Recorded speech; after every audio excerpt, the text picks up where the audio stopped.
Alrighty guys, today we're jumping right in and we are going to get the 8.1 installed in the UglyTruck so we can continue on our, rebuild of the UglyTruck. We're doing a little bit more wiring. I'm going back to full exhaust and we'll show you that in a little bit, but my first priority is just getting the engine installed back in the truck because it's been out for a couple of months.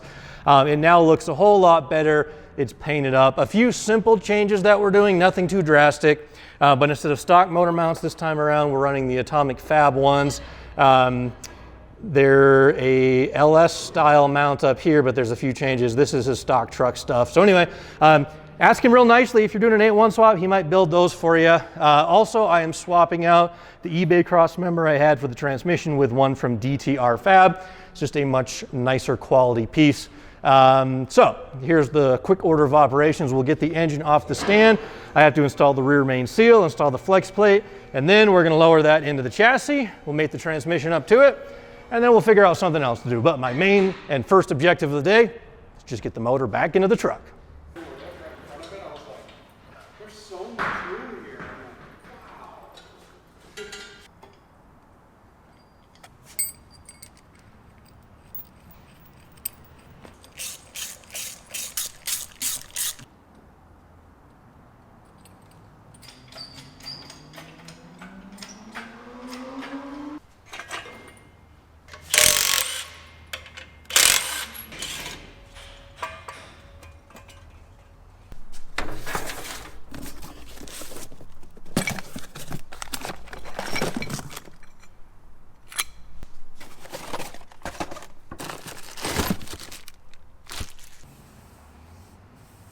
I'm going to install the rear main seal before we put this thing in. I guess we could do it after, before we put the transmission in. But basically, that guy needs to get installed or pressed onto the back of the crankshaft. It's a two-piece design. There's an outer sleeve that kind of presses into the block, and the inner sleeve kind of presses onto the crank, and the two actually move independently of one another. So you want to press it in correctly. So I got this tool, which is not cheap, unfortunately, but it's kind of what you need to do it. So here we go. To do it right. I mean, obviously you can do it without using this tool, don't get me wrong, but makes it easier.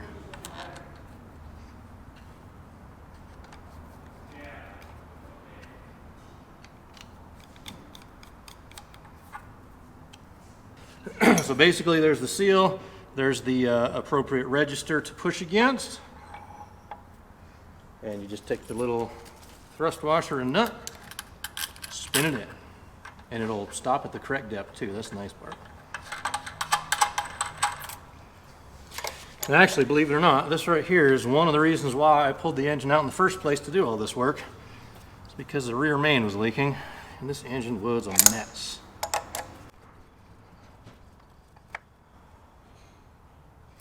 So right there, the driver bottoms out.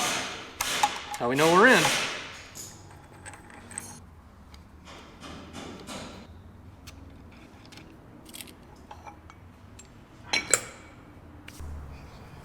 Of course, we got to have an SFI flywheel for the amount of power we're putting out. We don't have to, but definitely is a good idea.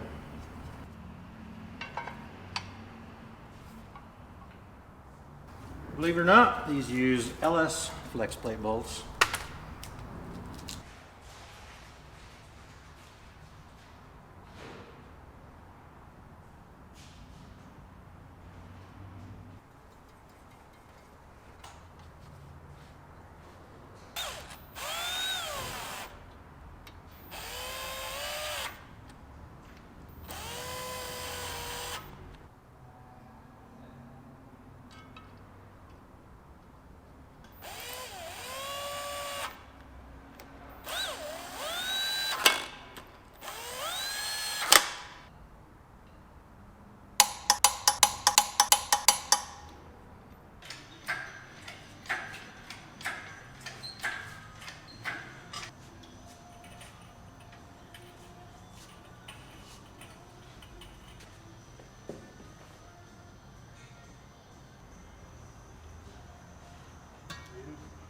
Okay. I think mine is just about ready to start.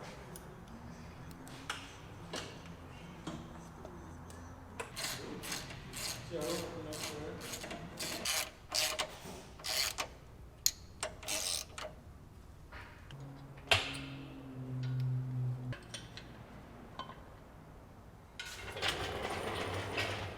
So we've been in the shop now for approximately 6 months, give or take, and believe it or not, today is actually the first time that I'll be installing a transmission into one of my own personal projects on the lift. When I removed this thing, the lift actually was down for service. We had some cables put in and a few other maintenance items done on the lift.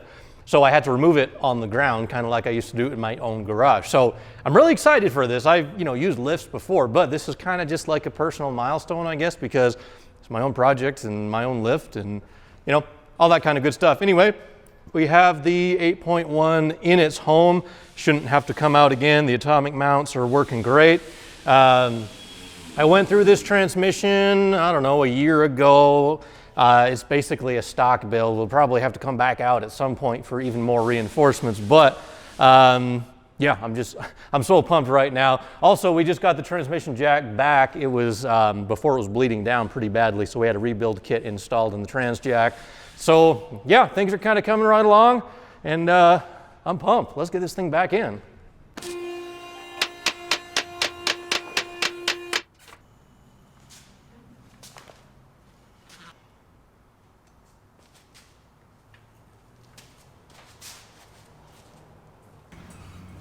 It's so much better than laying on the ground. So much better.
So I am really pumped right now because we're doing something with this build that typically I do not do. I've always wanted to on my own stuff, and finally I'm taking the time. And I'm talking about just cosmetic stuff with how it looks underneath the hood. Now, I want it to look clean and new and just, I don't know, simple, where before it was just kind of a bunch of different materials. Some were rusted, some were bare, and it didn't look professional, in my opinion. I'm not doing flashy colors. It's all going to be simple. From the outside, the truck is always going to be the ugly truck. It's always going to have this faded look on there. It's always going to have the dents. I don't ever plan on fixing that stuff. But whenever I pop the hood, I want it to look nice. I want it to look clean. That's kind of why we painted the engine up. But the rest of the stuff, it doesn't look so hot. So we're dropping this stuff off to powder coat, and I just got back the hot side from ceramic coating. So I'm really excited to show you that as well, because to me, it's gonna set the engine bay of this truck off, even though it's simple and low key. Remember, no flashy colors. I like how a lot of the diesel guys do, reds or blues or greens. Maybe someday, but not for this truck. This pile over here is gonna be kind of like wrinkle or textured black. This stuff here is gonna be just satin black, kind of like we have the engine. And then the valve covers will be wrinkle black as well. But then, check this stuff out, guys. I built this turbo kit probably 2 or 3 years ago now. It's held up wonderfully. I just figured it's time to actually get some coating on it to make it look a little nicer and to kind of hold some of the heat in the exhaust system and keep it out of the engine bay. So I think the downpipe is my favorite looking piece, just kind of between how it's constructed and how it looks now. The manifolds, of course, got the same ceramic treating, or ceramic coat, Cerakote, whatever you call it. Definitely have a rougher texture because of the cast. They just sandblasted this. I did spend a lot of time beforehand smoothing out casting flash, but they don't look the greatest, but that's just mainly because of the texture. Anyway, functionally, I love this setup. Can't wait to get it back on. So I'm gonna drop off the stuff to powder coat real quick, and then we'll bolt the turbo on the truck and get a few more pieces under the hood.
Gotta say, that looks so much nicer with that black ceramic done on there. I'm digging it. It wasn't too bad either. It was only 450 bucks for both manifolds, for the crossover pipe, for the downpipe and everything. So I am way happy.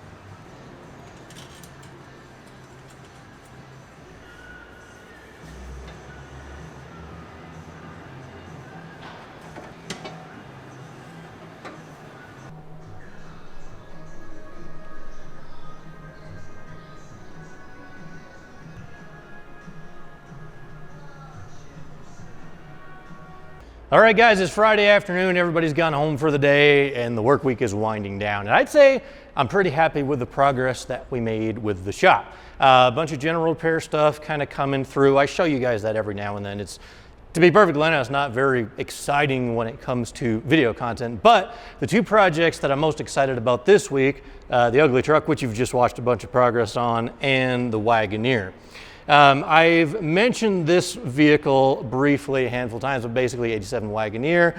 It's got a 6.0 that we're swapping in for a Lady Atlas transfer case. I think it has Dana 60 axle. Someone swapped in there at some point. But anyway, this week we went from an empty engine bay to the engine permanently sitting in its home. We have the engine, the transmission, the transfer case, the front drive line, the Hydro Boost conversion we're doing, all permanently installed. The cooling system, we're starting to do some mock-up. We're figuring out, you know, trans cooler, condenser. He wants us to do some AC in this one. So we made a lot of headway, or I should say Nick did. He's been kind of knocking out the work on this guy here.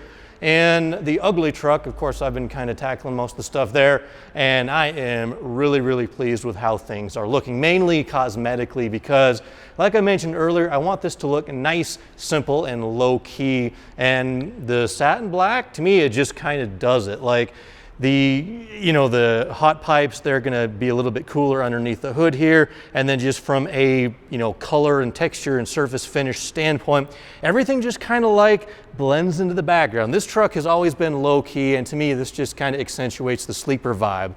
Couple of mistakes I made or things I should have done. The wastegate, definitely should have got that coated along with the rest of the stuff, and the hot side of the turbine section of the turbocharger. But I'm okay with that because it has this heat blanket on here, and I kind of like this goldish look. However, that really wish I would have coated it, but the problem is it takes 2 weeks to get that stuff done at a minimum. and I'd love to have this truck running in 2 weeks. Powder coat, they said they'll have me everything back next week, and that's going to be things like, you know, valve covers, the front accessory drive, pulleys and all that good stuff. So when the powder coated parts come back, we can continue. I get a bunch of wiring to do because we got to change the firing order, which means injectors and coils need to be changed around in the harness. And then I just want to do a little bit of cleanup work. But regardless, progress is progress, and I'm happy that we have the drivetrain not only in the UglyTruck, but in the Wagoneer as well. If you guys watch the shorts that are on my channel, if I look at the statistics on there, like 60 or 70% of the people that watch shorts actually don't watch the main channel. So the way I see it is two different audiences. So if you've already seen this stuff, I apologize, but I've been doing some junkyard shopping. We got a bunch of cool parts for a project that is coming up, and I just wanted to show you guys without telling you what we have, because I like to see if you guys can guess what we're actually building next. So again, apologies if you've seen this stuff before, but we got one of those. We got a pair of these guys there. We got one of those. That's actually the latest edition we got in today. A bunch of stuff over there. We have that. I've had that forever. I don't know if I'm going to use that one or not, but whole bunch of goodies. And then this, actually, I'll tell you, this is just Hydro Boost for the UglyTruck. I've had this forever, but because we're finally getting around to doing like stage 2, I figured I'll finally put it in. Just, excuse me, because what the heck, might as well. We're going this far, right? Tell you guys, summer is come and gone. Kids are back in school, where we live at least, and the drag strip's closing, or Bandimere anyway, is closing at the end of October, which means I don't really have a whole lot of time to get this truck done and back to the track. So I've got a lot of work to do. A couple other things. This is the fuel rail. We're going to be welding on some Dash 8AN ports in there, getting rid of all this funky stock regulator stuff. Just doing an external regulator. Of course, we'll get that all painted up just to kind of go with the theme. And then about 2 million other things as well. Got to run fuel lines, and I don't know. October is going to come quick. That's all I know. But anyway, thank you guys for watching. I appreciate it. Come back soon.